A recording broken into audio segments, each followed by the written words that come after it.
sama studio bi moom samay lampe studio là je vais faire un live très rapidement live bu gàtt ngeen jégal ma qualité image bi moom du demee noonu parce que dewuma su may defee live normalement je veux juste faire un petit live am yenn précision yu ma def comme ça man ak sama ancien compagnon de combat yi ñu bañ a réeroo mais également ñi nga xam ni ñoo féete ci côté Diomaye Faye mu leer ni man nekkuma di wax pour mu neex kenn nekkuma di wax pour Diomaye kontaan nekkuma di wax pour Sonko kontaan nekkuma di wax également pour transhumer parce que damay dégg façon wax yooyu ay transhumé partagez leen ma live bi s'il vous plaît ma ñëw ñu waxtaan parce que y a des précisions yoo xam ni apparemment il faut ma def ko pour que qu'on soit sur la même longueur d'onde mu leer ñëpp ni man lépp lu may def dama koy def ndax Sénégal lépp lu may wax waxuma ko pour am ku kontaan la preuve j'ai pas peur d'avoir des ennemis j'ai pas peur d'avoir des gens qui me combattent depuis at yi ma fi nekk yëpp gis ngeen ko at yi ma fi nekk ci réseau yëpp gis ngeen ñeme samay combat ñeme samay opinion ñeme wéet ci li may xalaat ça m'a valu beaucoup d'ennemis et malheureusement boo leen seetloo ennemis yooyu duñu réfléchir parce que bu ñu ma defee ennemi au bout de quelques mois wala quelques années dañuy dellusiwaat bëgg nekk samay xarit parce que bu ma waxee benn affaire quand je dis une chose je ne le dis pas pour plaire quand j'ai une conviction je la défends je ne la défends pas pour quelqu'un je ne la défends pas pour être accepté par quelqu'un je ne la défends pas pour être aimé par quelqu'un dama am ñu ma bëgg ba pare ñëwuma réseaux sociaux pour wut xarit pour wut ku ma bëgg commenter bu dee mën ngeen commenter page yi dañ koy restreindre mais tout ce que je fais je le fais en âme et conscience en pensant servir le Sénégal et le Sénégal seulement li may wax ni tey apparemment am na si ñoo xam ne mag ñoo ma àndoon bokk di xeex contre waa Pastef ñenn ñi ñëw nañu naan ma tu es versatile lan mooy versatile pour yéen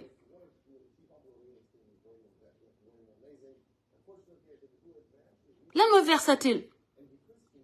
que man damay xeex contre waa kër Sonko wala Sonko sans raison comme ça bêtement comme ça parce qu'il faut détester Sonko xeexuma woon Sonko parce que dama ko détester dama ko xeex parce qu'il avait pris de mauvaises options pour la République Sonko la mu décidé woon doxalee baaxul woon ci République il a mis la République en danger par ses propos en utilisant aura bi mu am ci jeunesse bi ma taxaw jàkkaarloog moom pour le salut de la République bi tey li ma bëggoon ci République bi yàlla def na ko la passation de serment se fera la transmission du pouvoir se fera sans bain de sang et sans coup d'État sans intervention de l'armée au pouvoir parce que dama gëm ni République la transmission du pouvoir doit se faire par les urnes ñoom ñoo gëmul woon yàlla wala douter tey suñu combat ça a permis c'était même bon pour ñoom le combat que je faisais ñu jàpp ni dama koy def parce que dama bañ Sonko amal na Sonko njëriñ parce que bu ñu jëloon ñoom pouvoir par la rue c'est la rue qui allait les sortir du palais parce que quand on règne par les armes on périt par les armes et il ne fallait pas que Sénégal dugg ci cycle boobu c'est pas compliqué à comprendre ça m'a valu ñu méngoo manko yàq samay page combattre ma de toutes les façons possibles aujourd'hui que ñoom yegsi nañu au pouvoir je vois que les gens s'organisent pour leur rendre la monnaie de la pièce mais est-ce que loolu moo gën ci Sénégal je pense pas fayantoo pour lan rendre leen ñoom li ñu doon def lu ñu def ñu yàq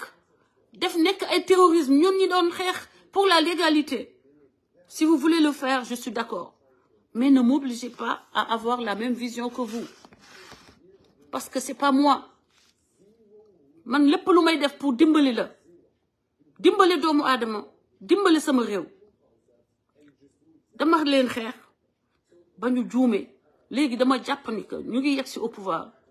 soxla nañu ñu leen jàppale ñëpp leen war na jàppale on doit les aider à réussir pas les aider à échouer. Et il y a un imbécile qui est dans mon trait tout à l'heure ma ni leen man su ma taxawoon tey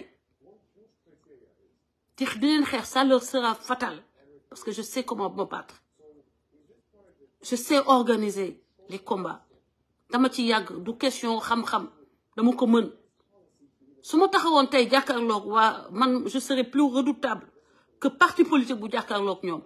parce que la preuve l'APR jàkkaarloog ñoom mënu leen tous parce que ba ñu jàppalee l'APR ba ñu yegg à un niveau du combat dañoo foog ni affaire bi c'était affaire wu APR ku mel ni man ñu écarté ñeneen ña taxaw naan maintien rek doog nañ leen ba ñu sëlëm leen ba toog seen kaw photo ils n'ont vu que du feu ils n'ont vu que du vent loolu laa doon wax quand je leur disais que combat bi du nii dañoo doon foog ni jalousie moo doon tax may wax ba ma leen naan attention c'est pas ça le combat vous avez désorienté le combat vous n'êtes plus sur le champ de combat dafa mel ni nit nga dem ci guerre soldats yi ngay xeexal taxaw jàkk nii di xeex yow ay mitraillettes yow nga dem jëli ay bombe ay missiles cinq dem taxaw yi ci beneen champ di tirer di raser di tirer naan cooki fin jàpp nañu diw def nañu diw mais nekkoo fi combat bi war a nekk parce que le combat c'est l'opinion c'est gagner l'opinion à ta cause gagner l'opinion l'adhésion de l'opinion à la personne que tu défends. Et ça, c'est pas des rapports. C'est pas de donner des résultats de ce que les soldats ont fait sur le terrain, ou ce que les policiers ont fait sur le terrain, ou ce que Général Moussa Fall a fait. Mais parce que nous, beaucoup de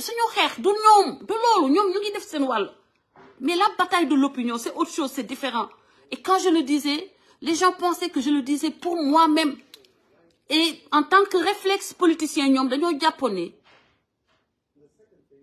Je l'ai dit, combat de lolo, parce qu'il y a 2021, nous sommes aux avant-postes de ce combat. Nous sommes combat, parce que nous avons fait des réseaux sociaux. Nous avons méthodes nous avons à la rade. En renfort, ils étaient forts avec les équipes de Kodas. Mais quand je leur ai dit un moment, ils ont désorienté, ils ont beaucoup de quête de vue, quête de sensationnel, au théâtre ce soir, à quête d'information de première main. C'est pas ça le combat de l'opinion. Opinion, ça il y a les gendarmerie, il y a renseignements généraux, il y a des informations de première main. Mais vos informations de première main, sur Nyatanit, nous avons fait un cocktail Molotov. Mais c'est pas ça le combat. Je vous le dis maintenant, il fallait leur maintenant expliquer à l'opinion pourquoi c'est mauvais. C'est quoi le cocktail Molotov? Comment il est préparé? C'est quoi l'intention derrière? Derrière, il fallait communiquer par exemple. Cocktail Molotov, yo ngeen doon ñew. Fekk nañu diw mu yor ay cocktail Molotov. Japp nañu diw fele mu doon yobbu ay cocktail. Non, du lolu. Lolu journaliste la. Mais ça ne gagne pas l'opinion. Il fallait maintenant, éléments yoyo, il faut les exploiter pour faire que la majeure partie des Sénégalais se dressent avec vous pour lutter et refuser et condamner que des cocktails Molotov soient faits au Sénégal. Vous savez pas comment on se bat pour l'opinion. Et vous vous êtes mis à entraîner toutes les personnes pro-régime, pro-Macky Sall, pro-gouvernement dans une direction erronée. Avec l'appui des ministres nullards et des gangs affairistes au sommet de l'État qui prennent des gens qui ne savent même pas écrire leur nom pour les promouvoir, à insulter, à rester à insulter, à donner des informations première main, comme si c'est ça qui gagne l'opinion. L'opinion, il faut la convaincre. Et vous avez juste informé l'opinion. Mais dans cette façon d'informer, eux, ils ont pensé que vous aviez l'avantage d'avoir les informations et que vous n'étiez pas assez légitime pour qu'ils vous appuient dans la direction de votre combat. Vous avez perdu le combat de l'opinion. Et ça fait partie de ce qui a fait que le président Macky Sall s'est retiré. C'est ça qui a fait qu'aujourd'hui, Amadou Ba est battu à plate couture. C'est ça qui fait aujourd'hui que dans les réseaux sociaux, il n'y a que Ousmane Sonko, qui a une équipe valable et digne du nom. Et jusqu'à preuve du contraire. Vous continuez dans les mêmes méthodes, vous aurez toujours les mêmes résultats. Samay page, sabote l'enco, vous avez fait pour qu'on pense que vous avez le contrôle. Vous avez tout perdu. Je n'ai pas combattu. Dans ma talk, c'est en ligne, 3 jours. Je choisi Amadou Ba lay jàppale. Aujourd'hui que je dis, Amadou Ba a été battu par l'APR, par la méchanceté, par la discrimination, par l'ostracisme que vous avez entretenu au sein de la population sénégalaise. Bedini,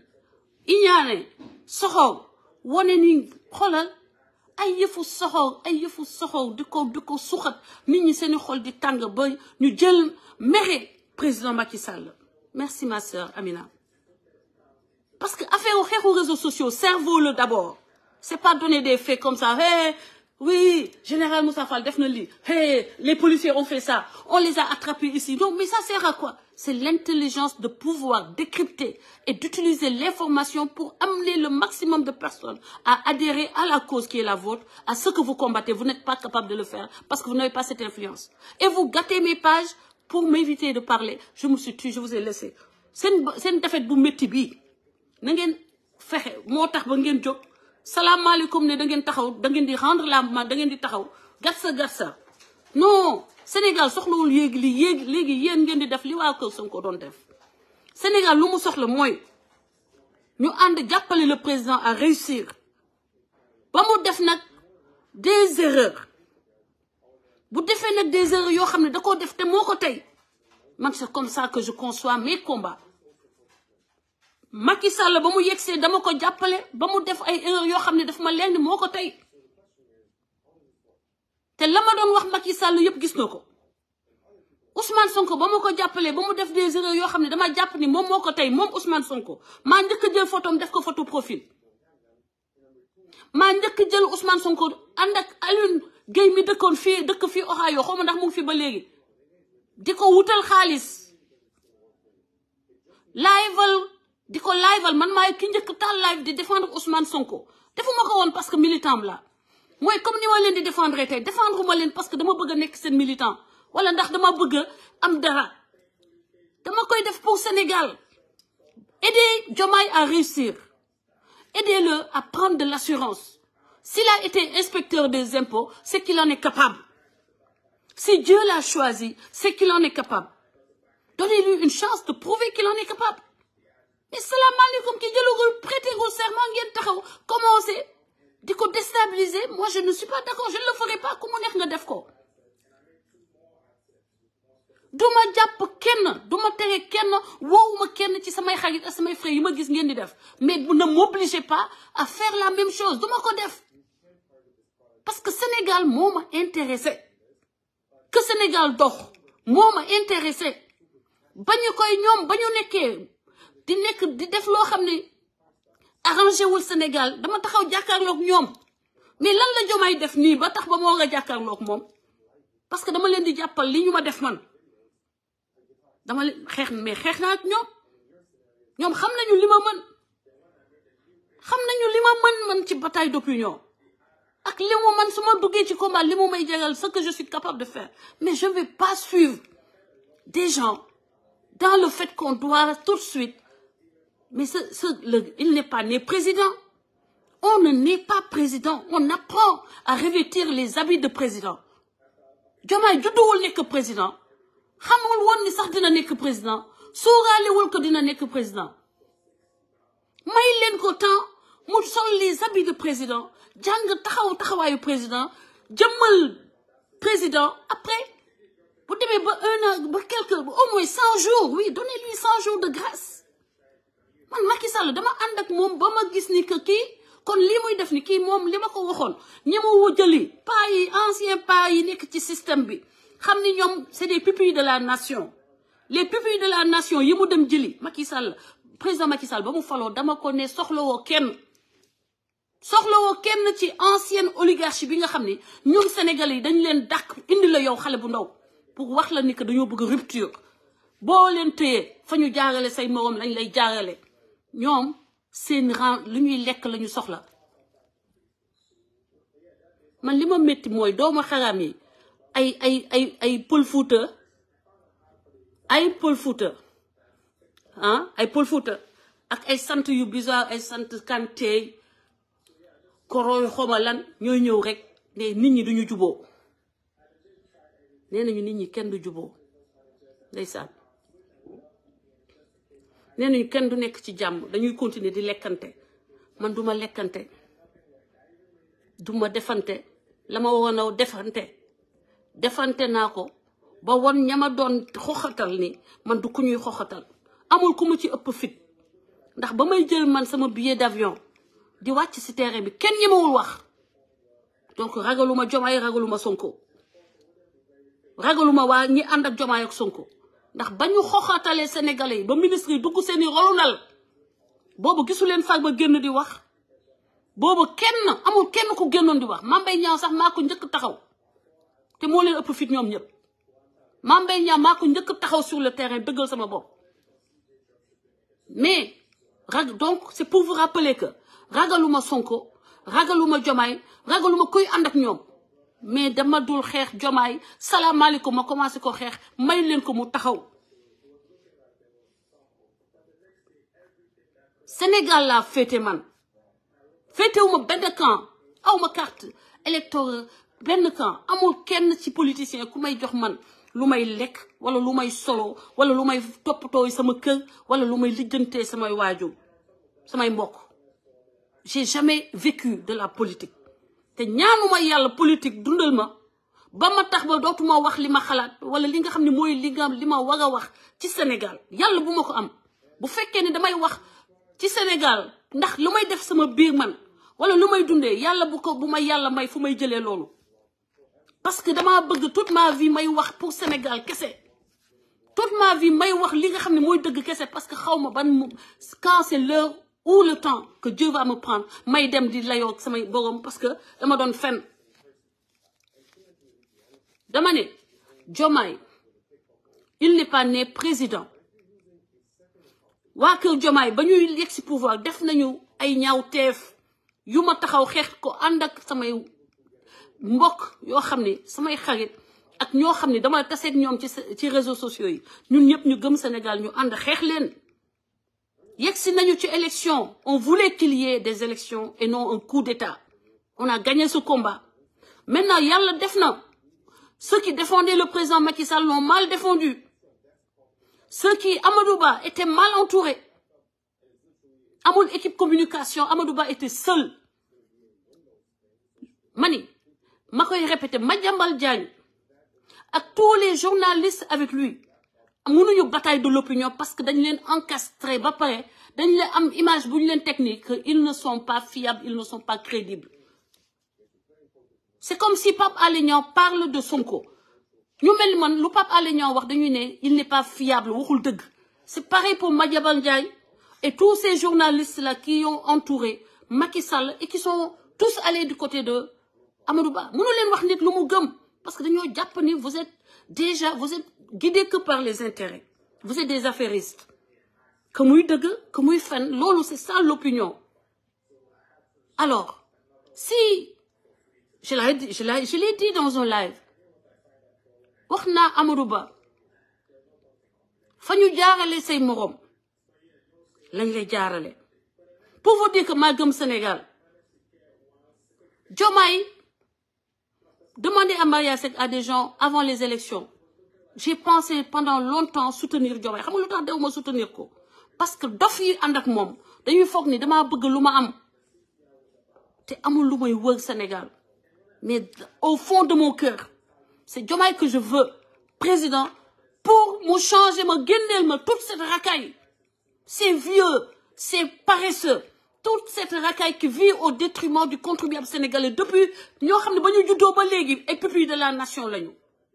ñoo xam ne ba ma juddoo man Françoise ba tey maa ngi leen gis aux affaires te dëkk bi du avancer je voulais que Diomaye vienne parce que xamoon naa ne même bu dee man Amadou Ba laa voté parce que je ne voulais pas man li ñu commencé di ma jiiñ que ni damay dem ci ñoom Sonko parce que damaa bëgg a positionné wu te damaa votel Diomaye Amadou Ba pare filmer ko dugal ko ci réseaux sociaux yi comme ça waa kër Macky Diomaye itam xam ni lu may wax ci ñoom waxuma ko pour am lu may jël si ñoom mënuñu ma jox lu ma yàlla joxagul ba pare je rends grâce à Dieu mais je vais me battre pour le Sénégal on peut ne pas comprendre sama position mais dama gëm ni que Sénégal bu yàqu ñun ñëpp lay yàqul la ñu xeex nag daaw duñu ko ñëw def ko la waa kër Macky Sall waa kër Diomaye doon def ñu koy xeex ñun waruñu ko ñëw ñun ñu koy def bu fekkee ni Sénégal la taxoon ñuy xeex te man Sénégal la taxoon may xeex waa kër Macky Diomaye la ñu def waa kër Macky Sall ak waa kër Amadou Ba wala waa kër Idrissa Seck waruñu ñëw ne dañ leen koy delloo parce que loolu Sénégal la ñuy jam ay paaka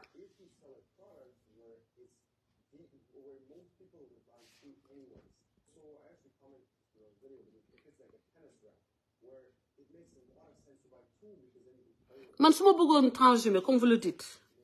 ci Macky Sall laa doon transhumer musuma jël carte APR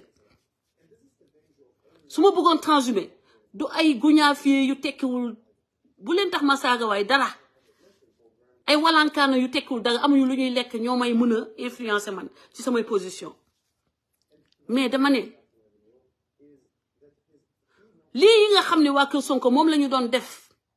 ñun ñu taxaw di leen ko xeex ba man ma jël ci def ci jaay ci sama bakkan léegi waa kër Macky Sall waru leen ko def parce que bu boobaa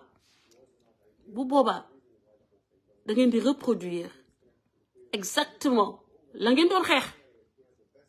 te du tax du loolu mooy joxe pouvoir boo leen buggee daaneel gouvernement wu xaar leen élection dina ñëw bientôt 5 ans du dara préparé wu leen liggéey enfin jege Sénégalais wax ak ñoom convaincre leen élection ngeen ñëw ngeen gagné mais boo leen bëggee def ni ñoom day ñaaw et le Sénégal n'a pas besoin de ça ces vieux là Aïda Mbodj ci la bokk Habib Sy ci la bokk on attend la composition de leur gouvernement ba xam ndax Sonko dafay ñoom ak Diomaye dañuy reproduire les mêmes tares congénitales Mimi Touré ci la bokk jël une équipe dirigeante Mimi Touré je l'adore mais namu ba tey non je suis pas d'accord non Mimi Touré bokk ci il faut être sincère il faut être honnête Mimi Touré bokk ci parce que Mimi Touré nekk fi depuis xomalan mais ay Habib Sy ñi fi nekkoon depuis PDS Aïda Mbodj ñooñu moom boo ñu leen gisee ci gouvernement ba ma xam ni kon ñoom la ñu waxoon wàccu nañ ko lekkaat ko parce que ñoom ils sont aussi coupables que Moustapha Niass wala beneen gouvernant yi nekk ak Macky Sall des gens qui sont là depuis 2 décennies non ils veulent servir le Sénégal dimbali nañ leen ba ngeen yegsi au pouvoir seen mission remplir nañ ko léegi nañ leen accompagner en tant que conseiller mais pour nekkat dans des positions de rang di engraisser wu di dund toujours sur le contribuable sénégalais ça c'est des méthodes qui viennent depuis Abdoulaye Wade et ces méthodes-là doivent disparaître si vous voulez un vrai changement boo leen bëggee changement dëggal leen seen bopp toute l'oligarchie Aïda Mbodj fait partie de l'oligarchie politicienne sénégalaise parce que Aïda Mbodj depuis PS moo ngi ci gouvernement moo ngi ci yëfu état moo nekkoon PS tuddee Abdoulaye Wade Fantomas Abdoulaye Wade falu mu ñëw di ko wayal di ko xalamal nekk ministre am Macky Sall ñëw mu wayal ko xalamal ko Macky Sall faalewu ko mu wëlbatu ko nekk dans l'opposition Habib Sy même chose mani ñoom sañu ñu def loolu parce que ils ont une équipe de jeunes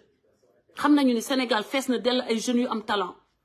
ay jeunes yu mën a yor Sénégal ay jeunes yoo xam ne dañoo leen war a tegal challenge ñu ñëw relever challenge bi wane ni que ay xale lañu waaye mën nañu bëgg nañu te ils vont travailler pour le Sénégal dañuy am sax défi Aïda Mbodj boo ko defee ministre ban défi nga ko teg ban challenge lay bëgg a relever elle est habituée au pouvoir et aux rentes du pouvoir. nañu nekk ay conseiller point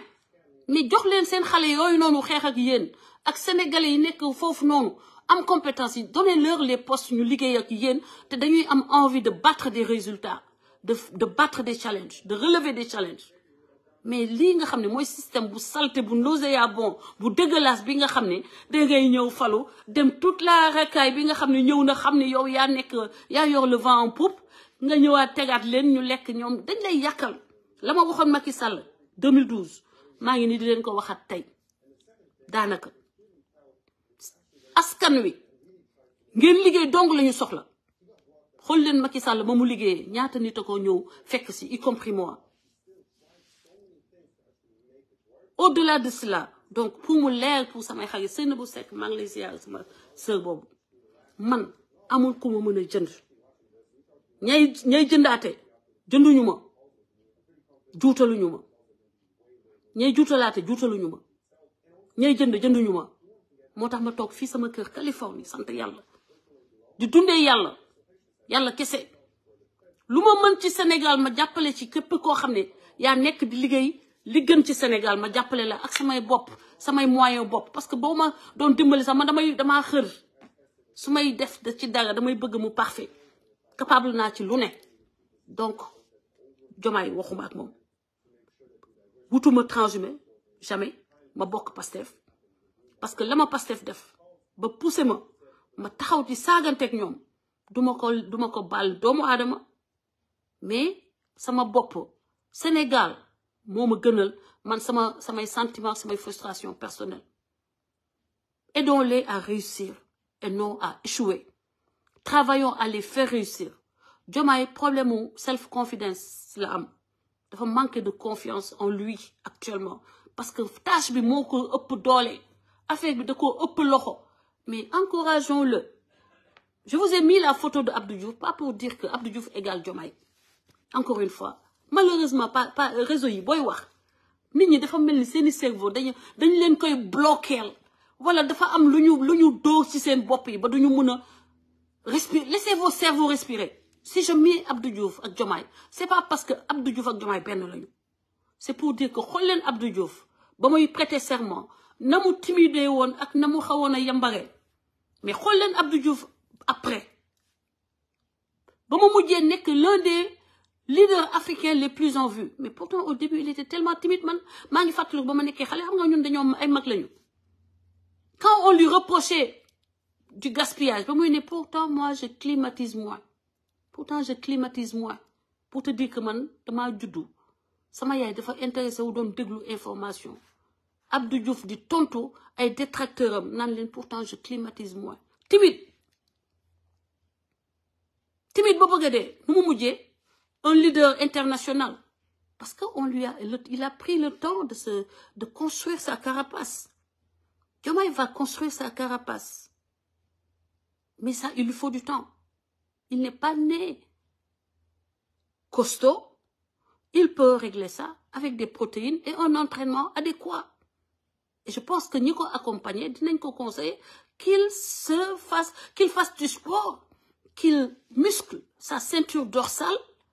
pour que bu taxawee du soxla du bàyyeeku yaramam du bàyyeeku day taxaw li nga gis noonu mu taxaw mel ni ku bàyyeeku c'est parce que dafa am faiblesse musculaire dafa loof dafa ñàkk doole dafa ñàkk kattan. C'est humain mais ça c'est pas des facteurs déterminants, ça peut se régler avec un bon entraîneur et un bon diététicien te dañ ko war a wutal parce que c'est le président de la République, il doit être fort pour mën a téye réew mi lu bokk ci yëfa programme am ñi koy conseiller nañ ko wutal un bon diététicien ak un bon entraîneur mu koy defal un plan entraînement boo xam da koy def chaque jour pour renforcer la ceinture dorsale et abdominale pour que bu taxawee day taxaw siggi du bàyyeeku wala di weng ci benn côté parce que effectivement ñi koy critiquer wax nañ dëgg y a une posture kilifa dafa am posture yoo warut a am mais loolu ça peut se travailler c'est pas grave début la donc sama mbokk yi man li ma leen di wax nii moo nekk ci man c'est parce que xëy na bugguma dara comme ni may xas ne buggoo dara ak maa bëgg dara comme ñëpp mais sama bëgg dara day ñëw après Sénégal 1 Sénégal 2 Sénégal 3 Sénégal may door a ñëw maintenant ku ma comprendre tant mieux ma fille gis nga perruque bi nga ma may mu ngi nii nag finalement laajte nga ko woo laajte ba tey ma xëy ma ni tey dinaa ko sol boobu lay sol oui ça va de allez donc et merci beaucoup je vois que c'est magnifique perruque bi sama gars yi xam ngeen ku ma may perruque bi ndeysaan sama doom Adji Sarr moo ma ko jox moo ma ko may ba ma mujjee Sénégal ne ma vraiment c'est comme un geste pour que quand même ma am loo xam ne ci moom la jógee après toutes ces années ñu ma nekk à ses côtés dans ce combat ma koy porter avec fierté parce que xale la li mu yor di ko sol rek moom la jël jox ma koy porter avec fierté et beaucoup d'affection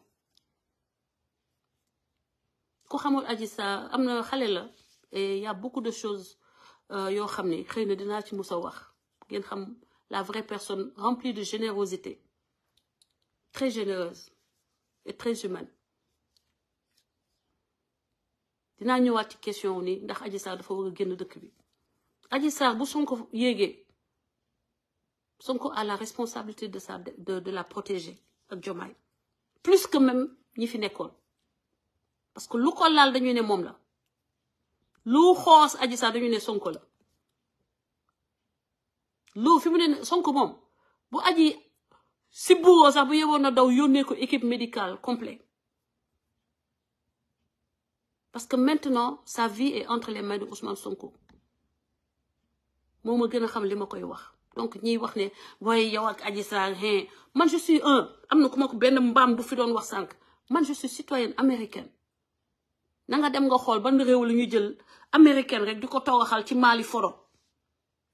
jaay doole ba ngeen ne da ngeen ma koy jaay man ndax Adji Sarr mbala li ma xeexoon ak Sonko ngeen dem xool ndax am na citoyenne américaine ci àddina bi ñu jël ko rek comme ça di ko jaay doole yàlla xam na li muy def defe naa ni am na yéen li ngeen xamul mooy man dama deful Adji Sarr deful Sonko lu mu koy toppee wala li ko maltraité man defuma Sonko lu mu may toppee wala di ma maltraité ba foo leen toll di ma menacé te Sonko baal nañ ko dañ ko amnistier ça m'étonnerait qu'il ait la bassesse après revenir di régler des petits comptes ak une petite fille boo xam ni moom ñoo amoon sekkul li ñu sekk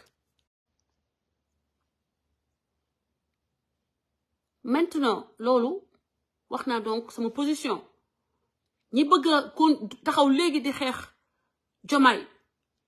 combattre que par les mêmes armes qu'ils ont utilisées c'est votre droit le plus absolu je vous le concède defuma loolu damay teer man li ma métti damay teer man li ñu ma def li ma leen musoon a mere ba xeex ba ñu pare naa ci jour ba Sonko demoon Touba wax ni képp kuy saaga bokko ci man jour boobu laa waxoon ni j'ai déposé les armes dootuma xeex ak Sonko ñu pare ci loolu mu am dossier Adji Sarr ak dossier bi nga xam ni mooy le fait que ñoom dañoo bëggoon daaneel état bi bëgg coup d'état am loolu moom moo doon sama combat ak ñoom coup d'état amul transmission pouvoir bi def nañ ko par les urnes notre république est debout Adji Sarr atte nañ ko ak Sonko elle a choisi de rester au Sénégal c'est son droit et c'est aujourd'hui la responsabilité si je ne dis pas parce que xamuma aji wax naa leen duma koy laaj yenn yi te duma ko obligé ci dara dama koy laaj dama koy laajuma ko sax dama koy tooñ naan ko yow yaa ngi fi ba léegi moom nee na Sénégal lay toog donc xam ngeen ni kon ragalul maa ngi dégg rumeur ba ñu may woo tey di wax ni Adji Sarr daw na Adji Sarr mu ngi Sénégal te nee na du génn Sénégal xam nga kooku kon ñeme na ragalul et elle n'est pas lâche. Maintenant, c'est la responsabilité de Ousmane Sonko et de Diomaye Faye. Pays bi ñu woote, la main qu'ils ont tendue aux Sénégalais, la profession de foi de Diomaye hier, fexe leen ba mu doon dëgg ci yéen, fexe leen ba mu matérialiser wu sur le terrain. Et je vous dis que vos amis dans le net qui m'avaient poussé à vous combattre, ñu ngi nekkaat à l'œuvre. Xawma ndax ñoom xawma sax dañoo comprendre quand ils suscitent à ce que les gens ne vous disent rien de bon que des insultes. Dafa mel ni ñi ànd ak yow Ousmane Sonko ak Diomaye dañoo bëgg nit ñi di leen saaga, dañoo bëgg nit ñi di leen toroxal, dañoo bëgg nit ñi di leen wax lu ñaaw. Ñoom dafa mel ni loolu seen drogue la. Dafa am ñoo xam ne saaga drogue la ci ñoom, ñuy saaga ñu leen di saaga drogue la ci ñoom. Mais moi je ne joue plus je ne vais pas jouer dans ce jeu-là. Lépp lu ma def dans ces terrains, dans ce réseau, ba tax ba ma wàcc sama bopp à un certain niveau, génn naa ci.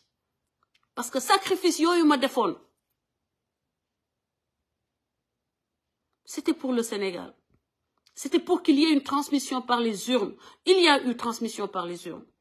C'était pour que Adji Sarr ait droit à un procès. Adji Sarr a eu droit à un procès. Moi, je n'ai raté aucun combat. Ñii ñu doog nii bokk ma ci de dañu ma ne toogal demal toog man tam ma dem toog seetaan. Ñi ñu doog nii doog yu métti yi 3 jours yi mujje comme ñenn ñi dañoo commencé di yàq sama der lu ma bind ñu photo ko dugal ci groupe yi. Waaw dafa transhumé dafa kii waxal mu leer. Ma dem votel Amadou Ba jël Amadou Ba def ko photo profil won leen filmer man dong maa fi nekk activiste bu dem voté ba noppi filmer wane ni Amadou Ba laa votel. Terewul li ma bëgg ci sama biir xol mooy que cette oligarchie qui règne depuis 1960 dégage, que ces méthodes-là soient éradiquées de la scène politique par Ousmane Sonko et Diomaye Faye. C'est Diomaye qui est le président, effectivement. On tend à l'oublier. Et j'avais prévenu contre ça, qu'il y ait un président par procuration. Le danger d'avoir un président par procuration. Et j'espère que les diables bi nekkoon ci diggante Thomas Sankara ak Blaise Compaoré ne va pas s'immiscer entre vous. Parce que tout le monde s'attend à ça. Dama ne man Françoise Hélène Gaye Sénégal kese la man ke Sénégal dong ak yàlla ak sama waajur bi des ci àddina laa yëg. Te su ma tegee suñu ay intérêt nee naa la damay wax Sénégal d'abord, Sénégal deuxième, Sénégal troisième, doog a wax Françoise Hélène Gaye. Ma sœur Astou Dramé bind ma message Facebook ma dugal la bu fekkee da nga bëgg a dugg ci kii bi live bi parce que téléphone boobu lay live nii. Man dama bëgg Sénégal, c'est au-dessus de mes intérêts. Ñenn ñi defee nañu ni man pour ma wone ni man damay taxaw léegi ni commencé di xeex Diomaye Faye. Non duma ko def. Budul dara man sama bàmmeel moo ma gën a loo am ci àddina. Tey bu doon li ngeen di xalaat ñenn li ñuy wax ci man su ma meloon noonu ay milliards ay immeuble lay teg Sénégal te du ma mës a génn Sénégal parce que j'avais tout ce qu'il faut sous les règnes d'Abdoulaye Wade pour munoon di mbaraan di def ni ñëpp defuma ko ci laa génn Sénégal. J'ai tout ce qu'il faut, j'avais tout ce qu'il faut ba tey jii mais du loolu valeur yoo du loolu lay teg ci kanam. Li ma gëm mooy dignité amul njëg. Dignité amul njëg, aljana amul njëg, loo ko jëndee jar na ko. Dignité loo ko jëndee jar na ko, aljana loo ko jëndee jar na ko. Te dimbale Adji Sarr aljana laa ci wut. Dimbale Sénégal Macky Sall ba ma dimbale jël si samay xaalis def ko ci ñu may jiiñ dañ ma jox xaalis. Aljana laa ci wut. Wax bi may wax tey pour mu nekk en faveur de Diomaye ak Ousmane Sonko. Aljana laa ci wut. Na ngeen bàyyi fen bàyyi sos. Nii ngeen di def di ma fenal di ma sosal bu ma taseeg yéen en physique ngeen taxaw mel ni ay samay planton ak samay mbindaan complexé. Balaa ngeen ma respecté rek ma taxaw seen kanam espèce de gougnafier eunuque castré de vos parents doomu castré doomu eunuque ay genre Cheikh Saliou xam Cheikhouna Saliou Seck doomu xaram bi boo ko xoolee rek xam ni ndeyam cagatu naa cagatu ba ne ko putt ci àddina bi baayam di walankaana bu tekkiwul tus amul leneen lu muy def lu dul di faj nakaru xolam ci biir réseaux sociaux yi ku mu gis fenal ko yow man danga maa mës a gisal ñu tegal ma benn fen dama laaj Diomaye ak Ousmane Sonko xam nañ ma Diomaye jubal jubanti ci man la ko jëlee te xam na ko mooy sama slogan jubal jubanti moo sama mouvement tudd mouvement jubanti Sénégal imbécile ba may xeexal Sonko yow dangaa tekki dara sa ndey dafa tekki dara ma mën a jënd sa ndey ak sa baay lu nit di def rek ngeen ni dafa am lu mu ciy wut balaa ma de ngeen taxaw naa nday fen ma téegal sa ndey génne la ci live bi waxoon naa ni sax yi génn naa ci waaye yéen saa yi il faut yéen ñu leen di ñaanal pour vous donner la leçon ngeen xamaat ni nit ñi li ñu mën ñu ngi koy mën ba tey ay doomu xaj ngeen effectivement doomu kuti mbaasaan doomu ay guñaafiye balaa ma dee ay sant yoo xam ne amul fenn fu ñu jógee ci Sénégal ñooy taxaw naan ma yow bu la Sonko jàppee yow xama lan nii yow léegi nag yaak Adji Sarr mais vous êtes des imbéciles ngeen xam ni façon jikko yooyu amul Sénégal yéen ñu jóge ci àll ba ak seen xol yu bon yooyu te xam ne xol yu bon yooyu taal seen dëkk maam yi ba ngeen daw ñëw làkku Sénégal dama bëgg Sénégal amuñu messenger man Françoise sister jëlal Françoise Hélène Gaye bii may defee live nga yónnee ma ci message s'il te plaît ma mun la wooyee foofu dama ne man Sénégal kese Amérique bi sax dama xaw a joxuma ko gëddëm ndax bëgg Sénégal sister bind ma ci Françoise Hélène Gaye bi message président Macky Sall xale xam nga fan nga juumee bañu la xeexalee yow président ba ma taseeg yow New York wax la stratégie yu war a teg naka la ñuy xeexalee réseaux sociaux yi xam nga lan laa la wax il faut qu'on parle d'une seule voix il faut une autorité pour organiser ça ba ñu ma gisee ak yow ñu ne kii arrivé na ñu fexe affairiste yeeg gang yi nekk autour yenn gang yi nekk autour de Marème Faye Sall la première dame yenn gang yi ak ay copines ak ñooñu di jaay ay boy town ak boy Dakar ak naan di teeg yooyu gang Farba Ngom lu la yàqal ci àddina ñooñu la ñëw ci réseaux sociaux def discrimination jël promouvoir ñoo xam ne xamuñu sax xeex bi yow monsieur le président yow yàgg nga ci réseaux sociaux yi am na loo xam ne bu dee yaa ko promouvoir looloo la indil situation yi nga dund tey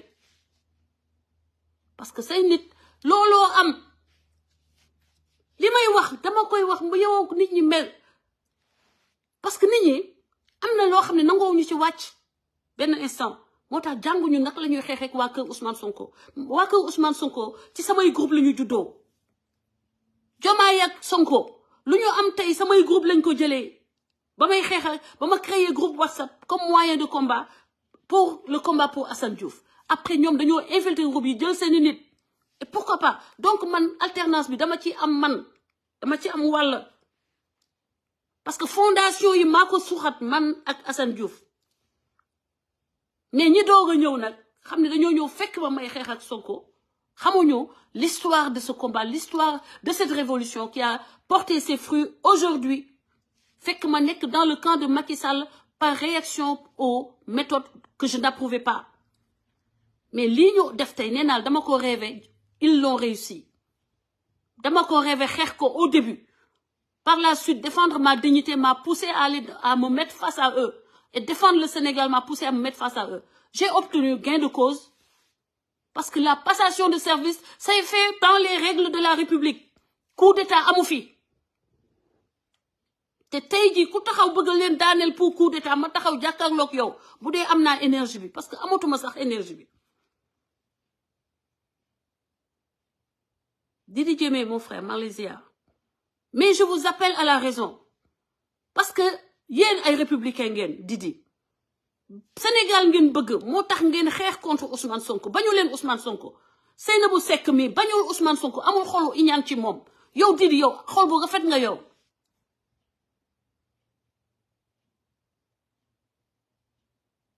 maintenant boo leen jëlee méthode yi gars yi doon def ñun ñu leen di xeex ce serait renier yéen seeni principe ce serait renier seeni principe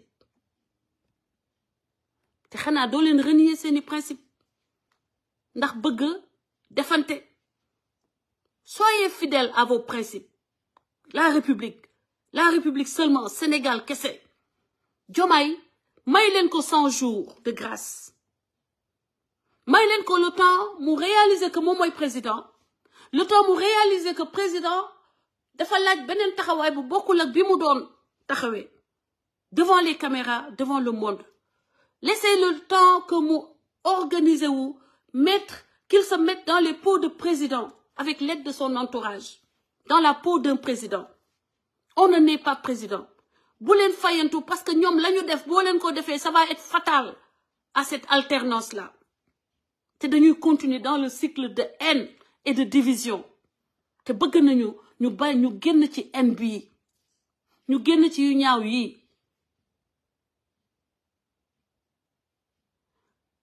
Moussa sa ndey sa baay Moussa lay ña sa maamaati maam boo ko demee nga sulli ko mu ñëw nga indi sa askan yépp Sénégal amul ku ma mën a tëj man American citizen la man American citizen may ma ñëw sama gaay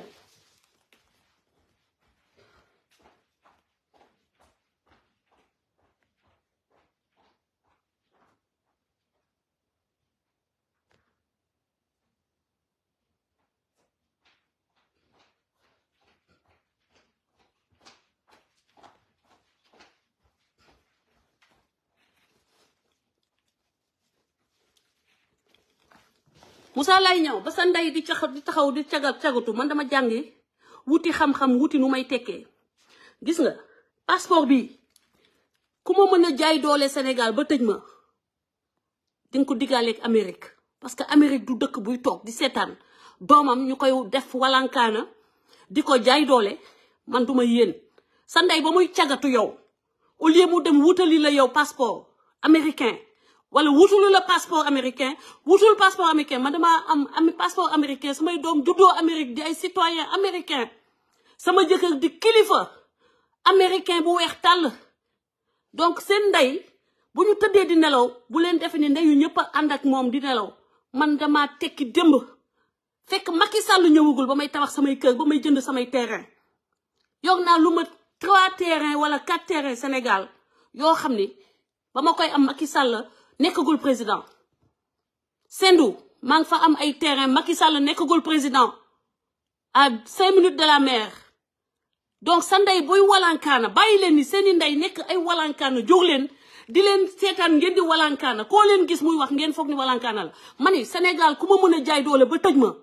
yàlla sàkkugu ko te Amérique du seetaan man may wax sama liberté d'expression en tant que citoyenne sénégalaise également que ñu ñëw jaay ma doole passeport bi lay voyager du ma yóbbu sax beneen passeport man duma ay walankaana seen genre yooyu duma ko tumuranke kër gi ma toog ay 1000 mètres carrés la maa ko moom sama tuura ci nekk ci kay du maag sama jëkkër tumuranke taxumaa toog fii di wax wut lu ma am taxumaa toog fii di wax seeni ndey bu ñu tumuranke xamu leen ko tekki xamu leen ko am xamu leen ko bëgg Sénégal xamu leen kuy waxte Sénégal a tax nga dem wuti sa moromu ndey wax ak moom mais man ku ma mën a tëj jaay ma doole Sénégal yàlla sàkk ko du Diomaye Faye du Sonko ndax tooñu ma defuma lu bon Sénégal je ne viole jamais la loi je me suis battue contre Abdoulaye Wade au nom du principe bañ koy teg naka dama taxaw xeexal ko maa ko njëkk defal vidéo di wax Macky Sall na ko delloo këram des millions de Sénégalais seetaan ko ànd ak ceeg man Macky Sall delloo na ko këram ne Macky Sall kii waroo defanteeg moom ba ñu Macky Sall man musuma ko jàppale ba ma gisee Macky Sall ñu koy toogaxal ay 2008 boo frère am Samuel lu tudd boo fekk dugguma ci réseaux sociaux laa ne Samuel doo wax sa goro bi mu gëm yàlla dem wutal boppam lu tax muy nangu ñu koy pamte muy yéeg ak wàcc ñu koy dàq muy dem ak dikk na dem wutali boppam yàlla fi nekk laaj leen Samuel Marème Faye dama laaj Samuel maa ngi ko waxee benn boutique naar boo xam ne dañ fa doon tase ba mu demee ànduma ak moom mais élection ba mu jotee damaa wàcc Sénégal xeexle ko parce que j'en ai les moyens. Deuxième tour ba ngeen gagné sama kër la waa caali ñëw feete est-ce que ñëw naa foofu di la jox CV est-ce que ñëw naa di la wut liggéey si yéen defuma ko ba tey jii musuma ñëw di leen tàggu yu pour am dara amuma dara li ma mérité man ci gouvernement Macky Sall est-ce que dafa tax ma xeex ko ndax loolu yéen ay imbécile yoo xam ne seeni ndey liggéey yu ngeen foog ni ñëpp ku taxaw di wax man je suis américaine citizen sama jëkkër di kilifa fii ma dëkk sama kër plus de 1000 mètres carrés yaa ngi comprendre di dawal oto boo xam ne ministre sénégalais ku ci nekkul ministre doo ko dawal Ford XP Max lay dawal donc bu leen bàyyi leen di am ak di fenal nit ñi man li may wax ni dama ko gëm Bassirou Diomaye Faye il vient d'être président il n'est pas né président aidez-le à réussir mais ne l'aidez pas à échouer képp koy patriote te ñu doon xeex ñële ndax seeni méthode tey bul jël méthode yooyu nga wëlbati ko di ko xeex ak ñoom ndax ñoom xool leen Bassirou Diomaye Faye gis leen ci moom que Sénégal gis leen ci moom Sénégal kese bu ko defee boo leen koy dimbale doo leen fàttaliku li ñu leen def doo leen fàttaliku lu ñaaw lañu def parce que lu ñaaw lañu def ñun waruñu ko reproduire man kilifa bu may déglu Macky Sall bu ma déglu woon kon problème yi mu am ci gannaaw gi am waxoon naa ko ñi ànd ak yow kenn bëggu la kenn faalewu la ndax nit ki buñ la falee nga war a servir un homme nga jël sa téléphone tëj ko mooy ni yow parewoo pour dimbale kooku noonu parewoo pour servir ko et c'est ce qu'ils ont fait j'étais avec eux dans ces réseaux ku ci nekk bañ leen falee laa leen gëj a mun a jot ñu ñëw nag def ma noonu te dëgg kese lay wax xeexuma Macky pour bañ ko Sénégal la tax ma xeex ko ba ma koy jàppale wu ma ko parce que dafa am lu ma jox mais Sénégal ne devait pas tomber dans le chaos aujourd'hui je dis que à l'instar de ni ma leen jàppale woon gouvernement bi lu mu mënti mel mu poubelle la rambaaj nu mu tudd rakaay la lu mu mënti doon moom mooy tey suñu gouvernement kenn mënu ci dara c'est notre gouvernement c'est notre président alors faisons le mieux possible avec ce que nous avons ko li réew mi Idrissa Seck ba mu koy jàppale dama ko jàppale ba mu yeb ma Idrissa Seck man noonu lay jàppale nit de comme ni may def ni ci Macky Sall def ko Diomaye après da ngay defe ni nag danga maa gën sax te fekk sama éducation catholique sama xol bu rafet moo ma sonal ak bëgg Sénégal moo ma sonal Idrissa Seck dama ko jàppale ba mu foog ni yow mon frère que daf ma gën que li may def am na ku ko mën ba ma bàyyee Idrissa Seck je pense que ça s'est ressenti partout dans les réseaux te réseaux sociaux léegi amul kuy réussir ci politique te amoo influenceur vrai waxuma la koo xam ne dafa am ay millions de vues parce que day def ay affaires yoo xam ne nit ñi amuse luy foo ak extraordinaire lu ñu bëgg mais dama lay wax cerveau ku mën a yóbbu des millions de Sénégalais dans une direction parce que da leen di wax loolu ñu mën a gëm ak loo xam ne dafa tegu ci yoon comme li may wax nii lu nite tey jii beaucoup de personnes vont comprendre que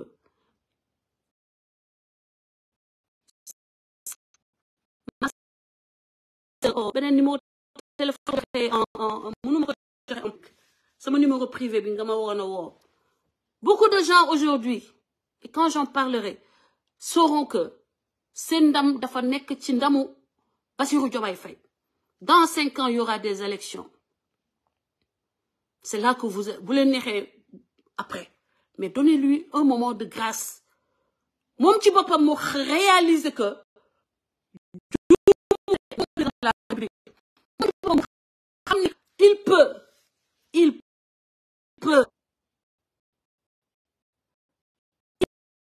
c'est qu'il peut. Adversité ne veut pas dire haine. Adversité ne veut pas dire animosité.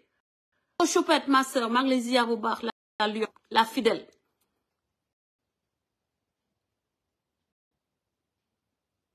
waa parce que ku leen gën a xeex ci àddina amul ku dul man ba leen na ñemewul laa taxaw di leen xeex mais dama ne tey ñoom ñoo yor gouvernement bi ñoo yor Sénégal bu kenn bàyyi waxuma bu kenn fayantu waaye ku am xolu muñ xolu jiital Sénégal defal ni man ñu may leen un temps de grâce ñu may leen le bénéfice du doute ñu jox leen la présomption de bonne volonté ci lépp li nga xam ne Diomaye wax na ko ni moom la bëgg a def ci Sénégal aidons-le à réussir mais ne l'aidons pas à échouer parce que s'il échoue pendant 5 ans c'est le Sénégal qui aura échoué maintenant sujet bi ma gën a neex mooy ma wax leen lu tax ma kontaan parce que man dama kontaan ci changement bi am parce que lu tax ma kontaan dama bëgg vieux caïman yépp dem crocodile affamés yi nekkoon fii te sous depuis indépendance yi ba léegi nekk fi am na ñoo xam ne ba may juddu fekk ñu ngi déjà au sommet de l'État ba ma dem ba màgget léegi tey man ba ma màgget man gay ñoom ñu ngi ba tey ñoo tëyee ngànk état bi randowuñu puusuñu demuñu puusuñu paasuñu amaluñu Sénégal njëriñ j'espère que Sonko va faire bale boobu ngeen yow di ngeen bale ba mu set et y compris ñi ñëw ci yéen parce que képp ku bokk gouvernement Abdoulaye Wade warul ñëwaat di bokk seen gouvernement képp ku servir Abdoulaye Wade amul affection fii de loolu li ñu doon wax 2012 2014 ba tey moom ngeen war a doxal amul affection Sénégal kese bu fi kenn indi sister xaama dugal la mais mun nga bañ a def vidéo bi xaama dugal la parce que dama lay bëgg a dugal ak sa kii bi ma xool ndax mun naa la dugal fii waaw accepte bu la neexee nga accepter parce que téléphone bi ngay woote moom lay wootee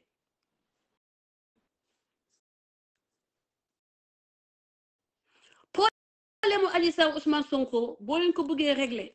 Sonko ngeen di uññi suturaam le droit à parler bàyyil Sonko ak Adji Sarr